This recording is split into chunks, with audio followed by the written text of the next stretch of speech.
ఏం లేదు. మా డ్యాడీని కలవడానికి వెళ్ళాము. ఆయన డోర్స్ అవన్నీ లాక్ చేసుకొని లోపలున్నారు. ఆ లేడీ కూడా అక్కడే ఉంది. మేము ఆయనతో మాట్లాడడానికి మాట్లాడడానికనే కాదు, మా డ్యాడీతో కలిసి ఉన్నామని వెళ్ళాము. బట్ మేము మెసేజెస్ చేసినా, ఫోన్ కాల్స్ చేసినా ఆయన లిఫ్ట్ చేయలేదు, దేనికి రెస్పాండ్ అవ్వలేదు. సో ఏంటి అంటే వాళ్ళు ఎప్పుడో ఒకప్పటికైనా డోర్ తీస్తారు కదా అని మేము బయట వెయిట్ చేస్తాం. అయితే నైట్ ఎంత టైం వరకు ఉన్నారు? అసలు ఏం జరిగింది? నైట్ యాక్చువల్లీ నేను ఆఫ్టర్నూన్ 3 నుంచి నైట్ 1:30, 2 వరకు ఉన్నాను. బట్ వాళ్ళు ఎవరు రెస్పాండ్ అవుతారేమో అని మేము వెయిట్ చేసాం. అట్లీస్ట్ మా డాడీ అయినా నా పిల్లలు బయట ఉన్నారు కదా, లోపల పిలుస్తారనేమో అయినా వెయిట్ చేసాం. బట్ ఏం రెస్పాన్స్ లేదు. ప్రధాన కారణం ఏంటి మీ ఫాదర్ రెస్పాండ్ అవ్వకపోవడానికి? ఆ లేడీ ఆమెతో ఉండడమే రెస్పాండ్ అవుతుంది.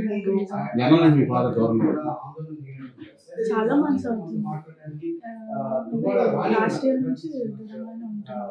ఈ మధ్యకాలంలో మీరు కలవడానికి వెళ్ళాం. లాస్ట్ ఇయర్ వినాయక చవితి అప్పుడు మాట్లాడడానికి వెళ్ళాం. అప్పుడు మా డాడీ వాళ్ళ బ్రదర్ అండ్ వాళ్ళ మదర్ ఏం చేశారంటే మమ్మల్ని లోపలికి రానివ్వకుండా మేమేదో వాళ్ళకి అటాక్ ఇస్తున్నాం అన్నట్టు క్రియేట్ చేసి మా డాడీతో కలవనివ్వకుండా చేసేది.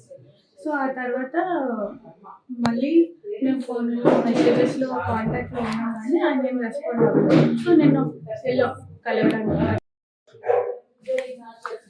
ఏం లేదు. మా డాడీని కలవడానికి వెళ్ళాము. ఆయన డోర్స్ అవన్నీ లాక్ చేసుకొని లోపలున్నారు. ఆ లేడీ కూడా అక్కడే ఉంది. మేము ఆయనతో మాట్లాడడానికి మాట్లాడడానికనే కాదు, మా డాడీతో కలిసి ఉన్నామని వెళ్ళాము.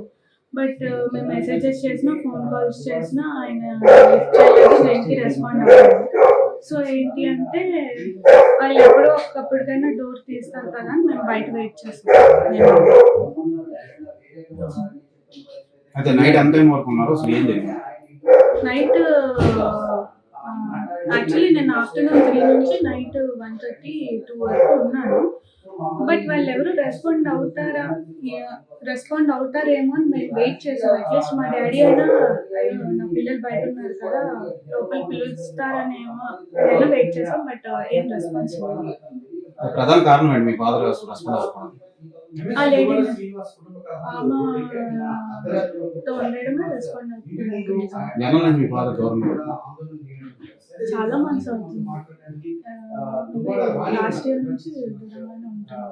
ఈ మధ్యకాలంలో మీరు కలవడానికి వెళ్ళాం. లాస్ట్ ఇయర్ వినాయక చవితి అప్పుడు మాట్లాడడానికి వెళ్ళాం. అప్పుడు మా డాడీ వాళ్ళ బ్రదర్ అండ్ వాళ్ళ మదర్ ఏం చేశారంటే మమ్మల్ని లోపలికి రానివ్వకుండా మేమేదో వాళ్ళకి అటాక్ ఇస్తున్నాం అన్నట్టు క్రియేట్ చేసి మా డాడీతో కలవనివ్వకుండా చేసేది.